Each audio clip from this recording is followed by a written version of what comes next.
آپ کیسے دیکھ رہے ہیں اس بیان کو اور اوورآل سچویشن جی کو؟ جی بالکل، جیسے کہ آپ جانتے ہیں کہ جب اوریجنلی یہ سیز فائر ہوا تھا اور اب ہمارے وزیر اعظم صاحب نے اس کا ذکر کیا تھا اپنی ٹویٹ میں، تو وہاں پہ انہوں نے ذکر کیا تھا کہ لیبن جو ہے وہ اس کا حصہ ہے، لیکن لیبنان کے حوالے سے آپ جانتے ہیں کہ اسرائیل نے بمباری جاری رکھی اور اس کی وجہ سے یہ جو آبنائے ہرمز کا ایلیمنٹ تھا، یہ ایک سکم ایسا تھا جو پیچیدہ رہا، لیکن اب الحمدللہ یہ ایشو بھی سالو ہو گیا ہے۔ کل آپ جانتے ہیں کہ اسرائیل نے جو ہے وہ سیز فائر کر دیا ہے لیبنان میں، اور اس کے بعد حسب وعدہ ایران نے بھی جو ہے وہ آبنائے ہرمز کو کھول دیا ہے۔ میری نظر میں یہ ایک بہت مثبت پیش رفت ہے۔ آف کورس اس کے پیچھے پاکستان کی ایک کامیاب سفارتکاری ہے، جس طرح سے پاکستان نے اپنی ریلیشن شپ کو امریکہ کے ساتھ نہ صرف اسٹرانگ کیا ہے بلکہ اس میں ایک نئی جہت لے کر آئے ہیں۔ لیکن سب سے اہم بات یہ ہے کہ ہم نے امریکہ کے ساتھ اپنی ریلیشن شپ کے اندر ایکسپینشن اور تو ضرور لائی ہے، لیکن ہم نے کوئی کاسٹ نہیں کی۔ ایسا نہیں کیا کہ ہم نے چائنا کے ساتھ یا کسی اور ملک کے ساتھ اس پہ کمپرومائز کیا ہو۔ الحمدللہ چائنا کے ساتھ بھی ہماری ریلیشن شپ اتنی ہی اسٹرانگ ہے، اور ہم دراصل اب عالمی سطح پر ایک برج کا کردار ادا کر رہے ہیں۔ یہ پاکستان کی سفارتی تاریخ میں as a student of diplomacy and international law میں آپ کو یہ بتا سکتا ہوں کہ یہ ایک بہت بڑا سنہرا باب ہے پاکستان کی سفارتی تاریخ میں، اور میں یہ سمجھتا ہوں کہ مستقبل میں جو لوگ سفارتکاری پڑھیں گے، انٹرنیشنل لاء پڑھیں گے، انٹرنیشنل ریلیشنز پڑھیں گے، ان کو یہ ایک ماسٹر کلاس کے طور پر سکھایا جائے گا، اور اس کا کریڈٹ میری نظر میں field marshal general Asim Munir کو جاتا ہے، کیونکہ ان کا وہ جو لنچ تھا جو ان کا واشنگٹن میں جی پریزیڈنٹ ڈونلڈ ٹرمپ کے ساتھ ہوا، وہ ایک ٹرننگ پوائنٹ تھا میری نظر میں۔ اس کے بعد ہماری ریلیشن شپ کے اندر ایک وہ ٹرسٹ ڈیولپ ہوا جو آپ جانتے ہیں کہ ماضی میں ہماری ریلیشن شپ امریکہ کے ساتھ سرد مہری کا شکار رہتی تھی۔ اور ایز اے سفارتکار میں آپ کو یہ بتا سکتا ہوں کہ ہر ملک کی انٹرسٹ میں یہ ہوتا ہے کہ وہ تمام ممالک کے ساتھ اپنی ریلیشن شپ کو مثبت رکھے۔ پاکستان نے اس ریلیشن شپ کا ایک جو ڈپلومیٹک گڈ ول تھی، ڈپلومیٹک کیپٹل تھا، اس کا بہت مثبت یوٹیلائزیشن کی، اور اب ہم یہ بھی دیکھ رہے ہیں کہ ہمارے وزیر اعظم جو ہیں وہ خلیجی ممالک کے ساتھ کے دورے پہ تھے، ابھی ترکی میں بھی گئے ہیں۔ تو آپ یہ جانتے رہیے کہ جو کہ یہ سامنے آپ کو نظر آ رہی ہیں پازیٹیو ڈیولپمنٹس، اس کے پیچھے وہ تمام بیک چینل ڈپلومیسی ہے جو ہمارے رہنما کر رہے ہیں۔ پاکستان کے لیے خلیجی ممالک کے ساتھ اپنی ریلیشن شپ بھی ہماری فورن پالیسی کا ایک ستون ہے۔ سعودی عربیہ ہو، متحدہ عرب امارات ہو، قطر ہو، بحرین ہو، عمان ہو، کویت ہو، یہ ہماری فورن پالیسی کا ایک اہم ترین ستون ہے، اور ان کے ساتھ ہماری ریلیشن شپ کے اندر مزید وسعت لانا بھی ہم پریورٹیز میں شامل ہے۔ اور آپ یہ بھی جانتے ہیں شرجیل صاحب کہ ہمارے 5 ملین پاکستانی جو ہیں وہ خلیجی ممالک میں رہتے ہیں۔ وہاں سے آنے والی ترسیلات زر اور جو فورن ایکسچینج ریزروز ہیں وہ ہمارے ملک کے لیے ایک ریڑھ کی ہڈی، ہماری فائنینشیل سپورٹ کے لیے ایک ریڑھ کی ہڈی ہے۔ تو آف کورس ہم نے ان کو بھی مینٹین کرنا ہے، اور یہ جو ایک ہماری وننگ کمبینیشن ہے، جیسے کہ آپ کی اسکرین پہ میں دیکھ رہا ہوں شہباز اور عاصم، یہ بالکل آپ نے صحیح جس کسی نے بھی لکھا ہے، یہ ایک وننگ کمبینیشن ہے، ایک ڈریم ٹیم ہے جو پاکستان کو میسر آئی ہے، اور ہم امید کرتے ہیں کہ انشاءاللہ اسی طرح پاکستان اپنی سفارتی سطح پر کامیابیاں حاصل کر رہا ہے، جو اسی پازیٹیو ڈیولپمنٹ سے ہم اپنے داخلی امور کو بھی انشاءاللہ درست کریں گے۔ یہ جو سول ملٹری قیادت کے درمیان ایک مثبت ریلیشن شپ ڈیولپ ہوئی ہے، اور ہم دیکھ رہے ہیں کہ ملکی مفاد کے لیے سب ایک یک زبان ہیں، ایک طرح سے کام کر رہے ہیں۔ آپ میڈیا کو دیکھیں، ہماری انٹیلیجنسیا کو دیکھیں، ہمارے جو تبصرہ نگار ہیں ان کو دیکھیں، ہماری پولیٹیکل پارٹیز کو دیکھیں، سب اس چیز پر یکساں ہیں کہ پاکستان کے نیشنل انٹرسٹ کو پروٹیکٹ کیا جائے، اور میں سمجھتا ہوں کہ ہماری کامیابی کی سب سے بڑی وجہ یہ ہے۔ اچھا جاوید صاحب، آپ یہ جاننا چاہوں گا، آپ بہت کلوزلی ڈپلومیسی کو اسٹڈی بھی کرتے ہیں، دیکھتے بھی ہیں، اور آپ نے سرو بھی کی ہے۔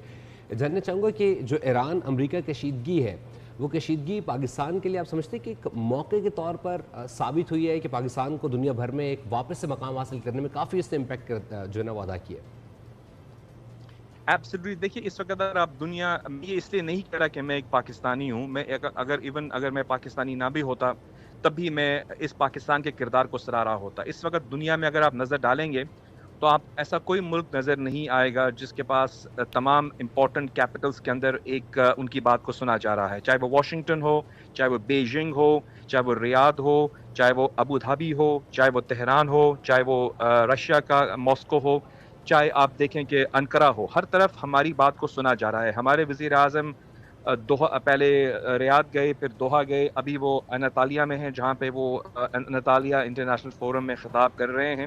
اور پاکستان اور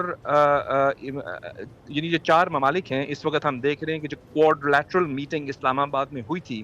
جس میں ترکی، ایجپٹ،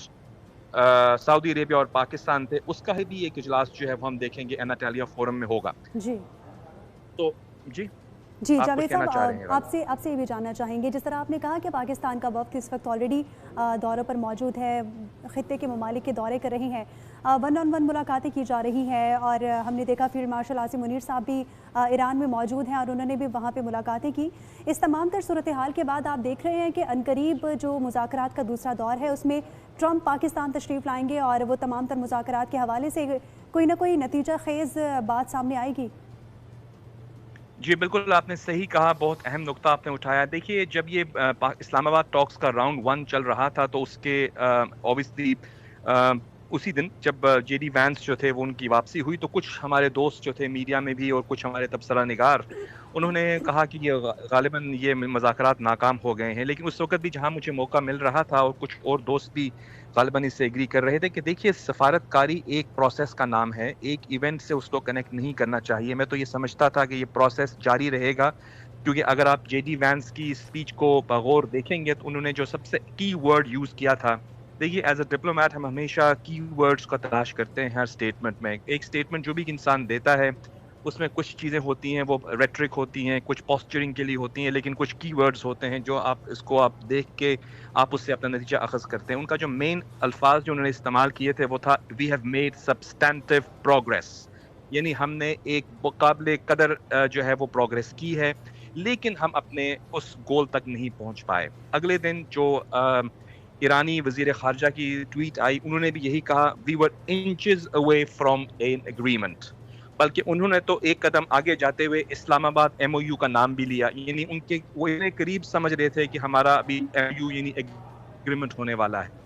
تو اس کا جو دوسرا دور ہے وہ تو ناگزیر ہونا ہی تھا، یہ تو کوئی ڈاؤٹ اس میں تھی ہی نہیں. اور صرف اس میں یہ تھا کہ آف کورس یہ مسئلہ جو ہے یہ تقریباً 50-60 سال پرانا ہے. اگر یہ امید لگا لیں ہم کہ ایک ہی میٹنگ میں یہ حل ہو جاتا تو یہ تو تھوڑی سی ہم ذرا اوور آپٹیمسٹک ہو رہے تھے. لیکن ڈیفینیٹلی اس کا دوسرا راؤنڈ اسلام آباد میں ہوگا. کل خود پریزیڈنٹ ٹرمپ کے جو اسپوکس پرسن ہے ہم میڈیٹ کر رہے ہیں، Pakistan is the only country which is mediating, اور جو نیکسٹ راؤنڈ ہوگا وہ وہیں پہ ہوگا جہاں پہلا ہوا. اور میں نے پھر شام میں پریزیڈنٹ ٹرمپ کی خود جو پریس ٹاک تھی اس میں دیکھا، انہوں نے کہا کہ I go to Islamabad. If the deal is going to be signed, then I will go to Islamabad. جو مذاکرات کا سیکنڈ راؤنڈ ہوگا گلف آف انڈرسٹینڈنگ ہے دونوں فریقوں کے درمیان، اس کو اوور کم کرنے کے لیے وہ خود وہاں پہ تشریف لے کر گئے ہیں. اور ایک ایسے ملک میں جہاں پہ جنگ چل رہی ہے، میں سمجھتا ہوں ان کی یہ بہادری ہے، وہاں پہ گئے ہیں. اور آف کورس ایک جنرل ہیں، وہ فیلڈ مارشل ہیں، لوگ ان کو آرمی کے جنرل کے طور پہ جانتے ہیں، لیکن وہ دنیا میں اپنے آپ کو ایک مین آف پیس کی طرح پریزنٹ کر رہے ہیں. وہ امن قائم کرنے کے لیے وہاں گئے ہیں. تو انشاءاللہ میں پر امید ہوں کہ جو بھی ایشوز ہیں وہ ریزالو ہو جائیں گے اور نیکسٹ راؤنڈ میں ڈسکشنز بھی ہوں گی اور ڈسکشنز کے بعد ایگریمنٹ بھی سائن ہوگا انشاءاللہ. اور اگر پریزیڈنٹ ٹرمپ پاکستان آئیں گے تو پاکستان ہم سب ان کو ویلکم کریں گے، ہمیں کرنا بھی چاہیے. جاوید صاحب